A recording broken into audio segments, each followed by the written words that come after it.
ইয়াত মোৰ আই মাতৃ বহু আমাৰ অসমীয়া খিলঞ্জীয়া আই মাতৃক দেখিবলৈ পাইছোঁ। তেখেতসকলকো সুধিব খুজিছোঁ আৰু মুছলমান সংখ্যালঘু আই মাতৃসকলকো মই সুধিব খুজিছোঁ আৰু আমাৰ সকলো ৰাইজক মই এবাৰ সুধিব খুজিছোঁ, যোৱা 80 বছৰ ভোট দি আপোনালোকে যিখিনি পালে সেইখিনিক লৈ আপোনালোক সন্তুষ্ট নে? মই অলপ ভাবিবৰ কাৰণে আপোনালোকক কৈছোঁ সঁচাকৈ। যোৱা 80 বছৰ আপোনালোকে ভোট দি এতিয়ালৈকে যিখিনি পালে সেইখিনিক লৈ আপোনালোক সন্তুষ্ট হয় নে নহয়? নহয়। কেতিয়াবা কংগ্ৰেছক ভোট দিলে আপোনালোকে, কেতিয়াবা আপোনালোকে এজিপিক ভোট দিলে, কেতিয়াবা আপোনালোকে জনতা দলক ভোট দিলে, কেতিয়াবা আপোনালোকে বিজেপিক ভোট দিলে, কেতিয়াবা আপোনালোকে CPI বা CPM বা SUCI এই আটাইবিলাক পাৰ্টিক ভোট দিলে।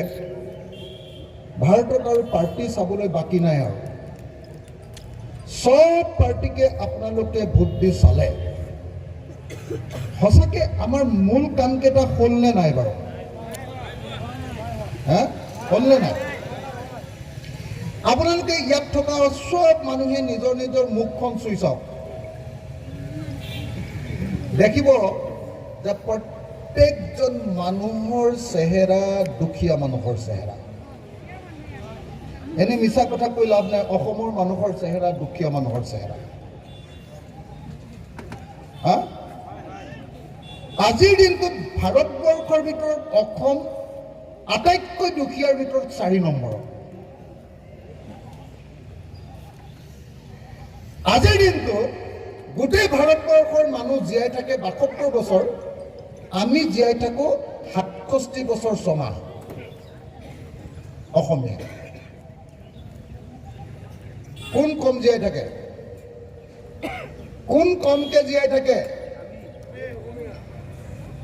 সেইবিলাক মানুহ কমকে জীয়াই থাকে যিবিলাকৰ কষ্ট বেছি, যিবিলাকে বেছি কষ্ট কৰি খাব লাগে, খোৱা বোৱা বেয়া, টেনশ্যনত জীৱনটো গৈছে, সিহঁতি কমকে জীয়াই থাকে।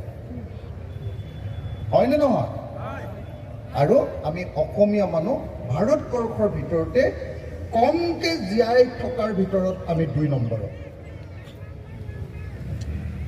নেকি ইমান দেৰি কৰিছে বুলি?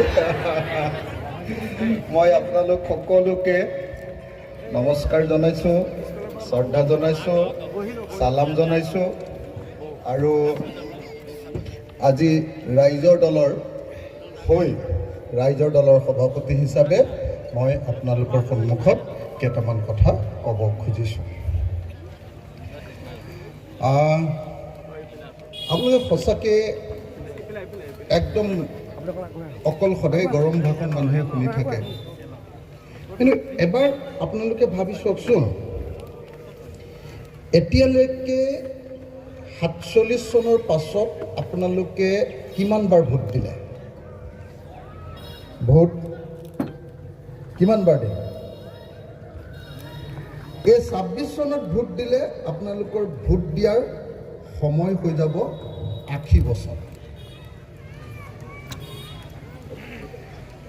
80 বছৰ ভোট দিব আপোনালোকে। অকণমান সাংবাদিকৰ বাহিৰে বাকীখিনি আঁতৰি দিয়ক না প্লিজ। সাংবাদিককেইজনৰ বাহিৰে বাকীখিনি আঁতৰি দিয়ক, যাতে মাসকলে যাতে ডিষ্টাৰ্ব নাপায়। আৰু যিসকল সাংবাদিক আছে তেখেতসকলে যেনেকৈ মন যায় তেনেকৈ কৰিব। এতিয়া মই চিধাকৈ